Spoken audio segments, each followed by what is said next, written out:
Welcome to a guide to the Ruy Lopez Martial Gambit D3 and D4 systems. We build the opening once, examine the early D4 alternative, explore the main D3 ideas, and finish with the central D4 structure. White plays E4, taking central space and opening lines for the queen and bishop. Black answers E5 and creates the open game structure. Knight F3 develops with tempo against the E5 pawn. Knight C6 protects E5 and develops naturally. Bishop B5 begins the Ruy Lopez by pressuring the knight that supports E5. Black plays A6 and asks the bishop to decide. Bishop A4 preserves the pressure on the knight. Knight F6 attacks E4 and heads toward the center. White castles before the center opens. Bishop E7 clears the way for Black's king. Rook E1 supports the E4 pawn and lines up against E5. Black gains space with B5 and attacks the bishop. Bishop B3 remains active on the long diagonal. Black castles kingside and completes the standard setup. White plays C3, preparing the central D-pawn advance. Black strikes immediately with D5. This is the martial gambit, dynamic activity in return for a pawn. White plays D4 immediately, challenging Black's center instead of accepting the gambit pawn. Black takes on D4, opening lines before White can stabilize the center.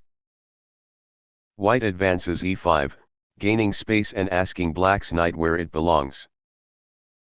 Black plays Knight E4, using the active central square before White can chase it away. White takes on D4, restoring the pawn chain and opening the C-file. Black plays Bishop G4, pinning the knight and preparing to exchange White's defenders. White plays Knight C3, reinforcing D5 and challenging the centralized knight. Black takes on F3, choosing structural pressure over the bishop pair.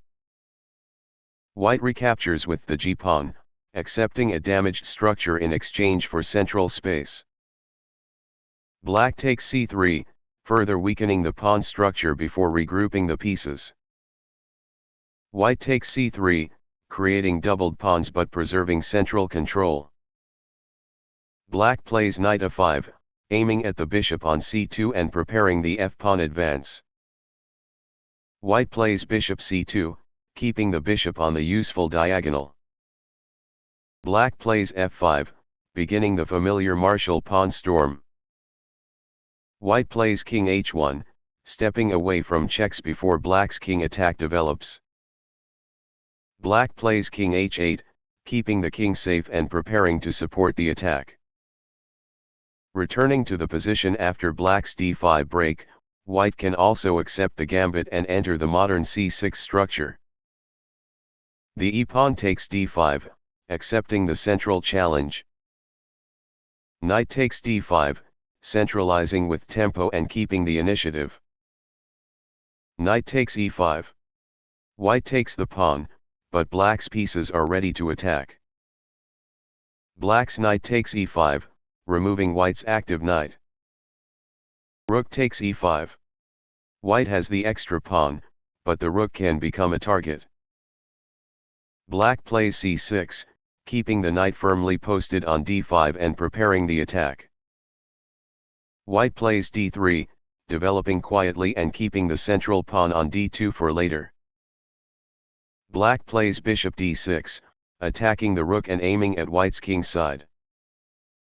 White retreats with Rook E1, preserving the extra pawn while completing the setup. Black plays Bishop F5, increasing the pressure on D3 and preparing the queenside pieces for attack. White plays Bishop takes D5, giving up the Spanish bishop to reduce Black's central control. Black recaptures with the C-pawn, opening the C-file while preserving active central pawns.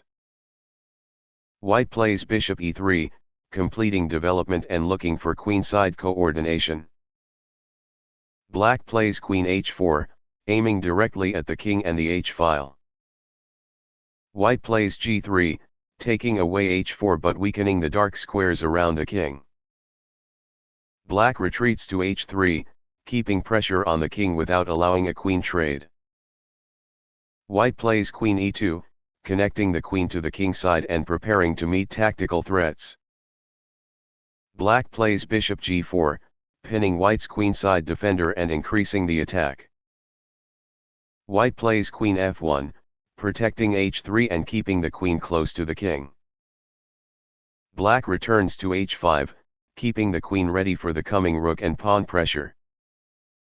White plays knight d2, adding a defender and preparing f3. Black plays rook a e8, bringing the last rook toward the center. White plays f3, asking the bishop on g4 to decide while reinforcing e4. Black plays bishop h3, keeping pressure on the dark squares beside white's king. White plays queen f2, finally gathering enough defenders around the king. Black plays queen g6, retaining active pieces and practical pressure without forcing a quick resolution. Back after bishop f5, queen f3 is another important way to meet black's pressure. White plays queen f3, defending the king and attacking the bishop on f5. Black plays rook e8, putting immediate pressure on white's rook and queen alignment. White plays rook takes e8 check, reducing one attacking piece before black can build further pressure.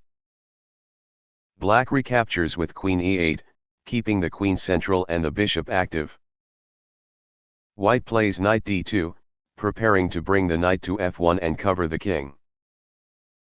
Black plays queen e1 check, forcing white's knight into a defensive role. White plays knight f1, blocking the check and adding another kingside defender. Black plays bishop g6, keeping the bishop active on the long diagonal. White plays h3, taking away g4 and giving the king more breathing room. Black plays rook e8, keeping pressure on the e-file while white finishes development. Black can also bring the queen to h4 immediately, before committing the bishop to f5. Black plays queen h4, attacking the king at once and inviting white to weaken the dark squares. White plays g3, forcing the queen to choose a new square while loosening the king side. Black retreats to h3, keeping the queen close to white's king. White plays rook e4, the key rook lift that blocks black's bishop and adds a defender from the side. Black plays bishop d7, connecting the back rank before starting the pawn attack. White plays knight d2, preparing to meet the pawn storm with coordinated pieces. Black plays g5, gaining space and preventing the rook from using h4. White plays rook e2, preserving the second rank and keeping the king protected. Black plays f5, preparing the f-pawn break against white's king. White plays c4, opening central lines before black's attack can become overwhelming. Black plays f4, fixing the pawn chain and creating direct kingside pressure. White plays queen f1, covering the key dark squares and preparing to meet captures. Black plays f takes g3, opening the g-file and forcing white's h-pawn to recapture.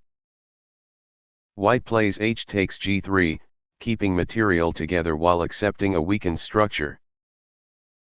Black plays queen h5, maintaining pressure as the center starts to open. White plays c takes d5, opening central files while black's pieces are committed to the king side. Black plays bishop g4, keeping the attack coordinated and targeting white's defenders. White plays d takes c6 check, gaining time and creating a dangerous passed pawn. Black plays king g7, keeping the king safe enough while the attack continues. White plays rook e4, bringing the rook back to the defensive fourth rank. Black plays bishop takes g3, breaking the pawn shield in front of white's king. White plays f takes g3, accepting the bishop to close the diagonal. Black plays rook takes f1 check, forcing white's knight to recapture and ending the sharpest phase. White plays knight takes f1. The attacking sequence has been neutralized and the game enters a complex ending.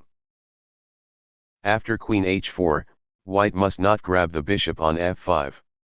Black's queen invasion is decisive. White takes bishop f5, but the king has lost its most important defender. Black takes h2 with check, opening the king's shelter immediately. White plays king f1, but black's rooks now invade the e-file. Black plays rook a e8, building decisive pressure along the open file. White takes e8, but black's remaining rook keeps the attack going. Black takes e8, restoring the rook on the e-file with white's king still exposed. White plays bishop e3, trying to cover the e-file and make room for the king. Black plays queen h1 check, forcing the king toward the center. White plays king e2, but black's queen and bishops keep the initiative. Black plays g6, preparing to bring the queen and bishop together against the king. White plays queen f3, hoping to exchange queens before the attack grows. Black plays queen c1, maintaining the attack and keeping white's king boxed in. Instead of queen h4, black can choose queen d7, developing patiently while maintaining pressure on d3. Black plays queen d7, connecting the rooks and increasing pressure without an immediate attack. White takes d5, removing the central knight before black can increase the pressure. Black takes d5 with the c-pawn, keeping a strong center and opening the c-file. White plays bishop f4, offering a bishop exchange and developing actively. Black takes f4, reducing white's active pieces. White takes f4 with the queen and keeps an eye on d6 and f7. Black takes d3, using the active bishop before white can consolidate. White plays knight d2, bringing a defender into the game. Black plays rook fe8, taking over the open file.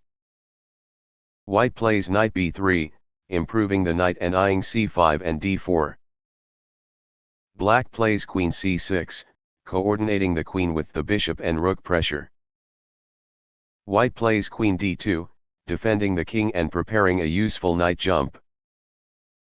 Black plays bishop g6, keeping the long diagonal and preparing further pressure. White plays knight d4, establishing a strong central blockader. Black plays queen d6, maintaining the central pressure and reaching a balanced practical position. These d3 systems give an insight into the key plans and ideas. White's principal central choice is d4. White answers d4, claiming central space before black's pieces can build momentum. Black plays bishop d6, attacking the rook and aiming at white's king side. White retreats with rook e1, preserving the center while keeping the e-file available. Black plays queen h4, immediately creating pressure against the white king. White plays g3, covering h4 and giving the king a little shelter. Black retreats to h3, keeping the h-file pressure and eyeing the kingside dark squares. White plays rook e4. This active defense blocks the bishop's route to g4 and prepares to meet a pawn storm from the side. Black plays g5, gaining kingside space and preventing the rook from using h4 freely. White plays queen f1, covering h3 and keeping the queen close to the king. Black returns to h5, preserving the pressure while making room for the f-pawn. White plays knight d2, bringing another defender toward the kingside and preparing a central regrouping. Black plays f5. The f-pawn supports a later advance to f4 and opens lines for the pieces. White returns with rook e1, where it can defend the e-file and remain ready for exchanges. Black plays f4, fixing the attacking structure and creating direct pressure against white's king. Back after rook e4, black must not develop the bishop carelessly. The rook lift has a tactical point. Bishop f5 looks natural, but it places the bishop where white can gain a decisive tempo. White plays rook h4, attacking the queen on h4 and showing why the rook lift was so precise. After g5, white must respect black's activity. Taking the pawn lets black centralize the queen with threats. Bishop takes g5 wins a pawn, but white's rook and bishop lose their defensive coordination. Black plays queen f5, attacking the rook and renewing pressure along the king's side. There is another important way to meet queen h3. White develops the bishop, but black keeps the attack moving. White plays bishop e3, adding control over key central squares and preparing to coordinate the queen. Black plays bishop g4, pinning white's queenside defender and increasing the pressure. White plays queen d3, connecting the queen to the kingside and guarding important dark squares. Black plays rook a e8, bringing the final rook toward the center and preparing a rook lift. White plays knight d2, preparing f3 and improving the protection of the king. Black plays rook e6, a classic martial idea. The rook can swing toward the kingside while the queen and bishops maintain pressure. This guide gives an insight into the martial d3 and d4 ideas. Against d3, black chooses between direct queen pressure and patient central development. Against d4, white's rook lift to e4 is an essential defensive resource. In every branch, precise coordination matters more than material counting.